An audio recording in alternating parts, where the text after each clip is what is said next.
Poetry can be seen in books, but it's really meant to be heard, where lines on a page can be dramatic or even musical. That describes one of the aims in a series of events at the Boston Athenaeum in collaboration with the Poets Theater. The next event takes place tomorrow night, and it's called Other Voices in the Room, featuring the poetry of rap, hip-hop, and spoken word. To tell us about the lineup is our guest from the Athenaeum, the Director of Events, Victoria O'Malley. Thank you very much for being with us, Victoria. Thank you so much for having me. Victoria, for people who haven't been inside yet, they've maybe walked by the Athenaeum and all they said to themselves, that looks like a library, but what is it exactly? So how would you describe it?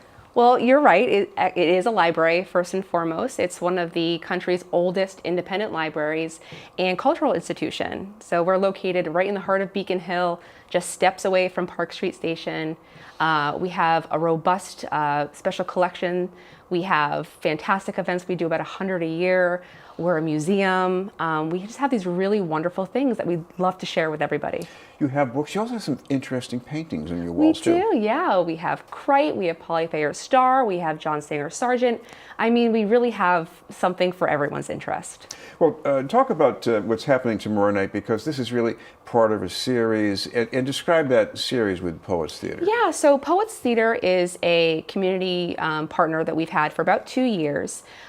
We've done events with them that range from Boston abolitionists to the anti-slavery work of the Addams family, to immigration history in Boston. And this is a little bit outside of that scope. It is Other Voices in the Room, and this is a fantastic dynamic performance from 6 of the city's top practitioners in spoken word. Now, about that room, because I mean, there must be a history to it here.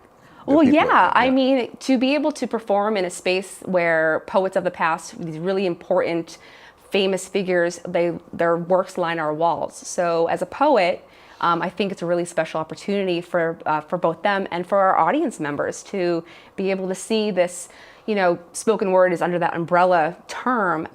You know, this is poetry that's meant to be, that's written for performance, that's made to be written off the page or spoken off the page.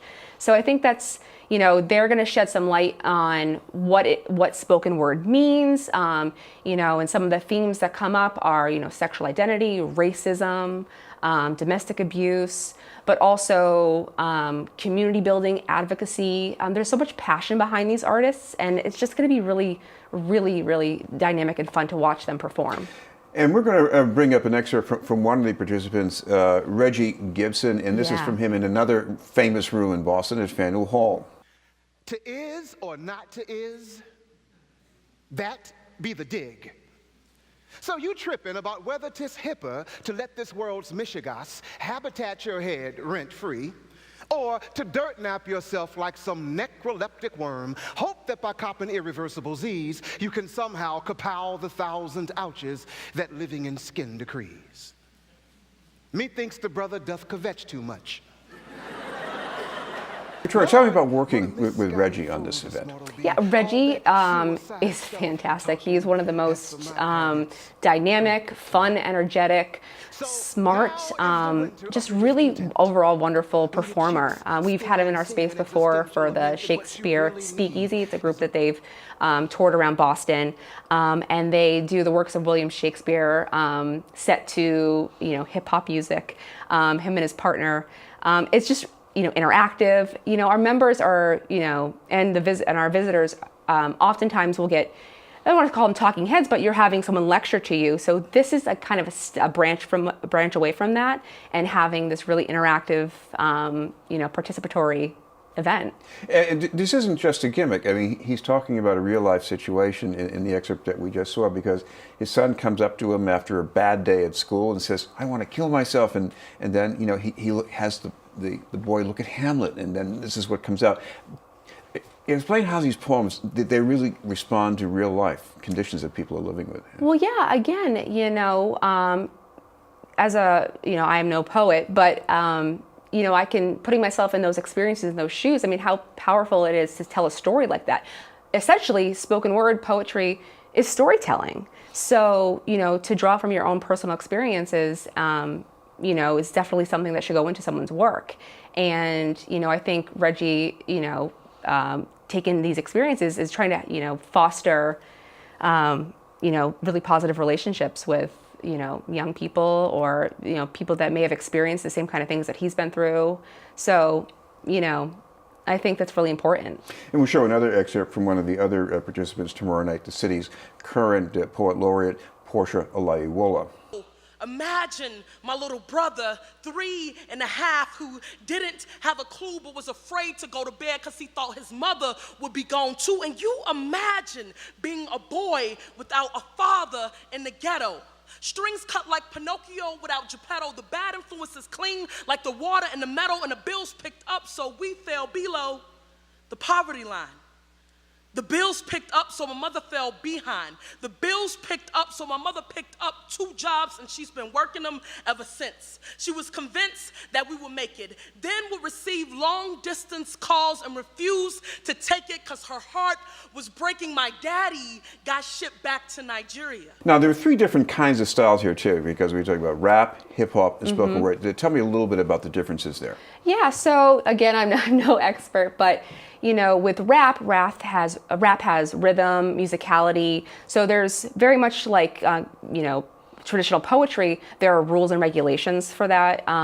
With spoken word, the great thing about it is that anybody can do it. That's not to say that every work is going to be stellar, but anyone can do that, and that's really special. To be able to give people the opportunity to participate in something like that.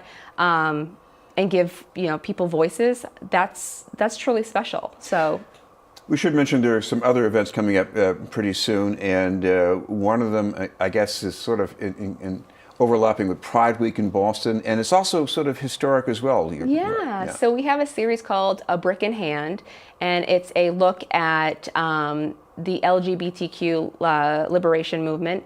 And we are commemorating the 50th anniversary of Stonewall, as well as looking at, LGBTQ rights as it stands today, where we are, where we're going. So that's a really important topic for us. And one other event coming up is also a celebration of Juneteenth on June correct. 19th, I imagine? Yep, that's correct. So that is a event with a novelist, Elizabeth Cobbs. It's called The Tubman Command, so about Harriet Tubman. And the great thing about this event is that not only are you able to go watch Elizabeth Cobb give this presentation, but you're also invited after the fact to come up to our special collections reading room, and we are going to have our staff pull from our collections the Emancipation Proclamation, and to be able to continue that dialogue. So not just seeing the book, but being able to see our special collections and talk to our staff about it. So continuing the dialogue from event to post-event. Talk about the collection, because I can see a collection of books at, let's say, the Copley Square Library. In the Athenaeum, it's almost like I'm traveling in time, looking at. I'm seeing books I don't think I could find anywhere today. Because you can't, which is the great thing about the Athenaeum. We have these wonderful collections that are open and accessible to all. So anyone can come in and make a research appointment.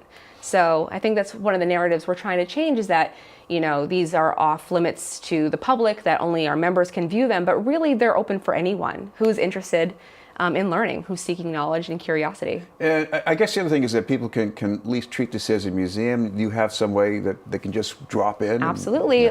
We are open Tuesdays through Saturdays to the public. It is $10 for an admission fee to the first floor. We also offer free admission every second Saturday. So we really hope that people will come on by. Now, sometimes it'd be nice to see a little something to make this affordable for people as well. And anything you can tell us about that? Yeah, so tomorrow night we're going to be offering a discount of $15 for anyone who mentions that they've seen this segment. So just let them know that you saw us on TV, and we're happy to give you a discount of $15. And I know you must have something online with more details. So before we mention that, please, one more time about tomorrow night's event and how to find out the details. Yeah, so tomorrow night we have a collaboration with Poets Theater. It's called Other Voices in the Room, tomorrow at 6 p.m. You can visit our website, www.bostonathenaeum.org, or give us a call. And your address on Beacon Street? We're 10.5 Beacon Street. All right. Thank you very much for being with us. Thanks so much. Victoria O'Malley from the Boston Athenaeum.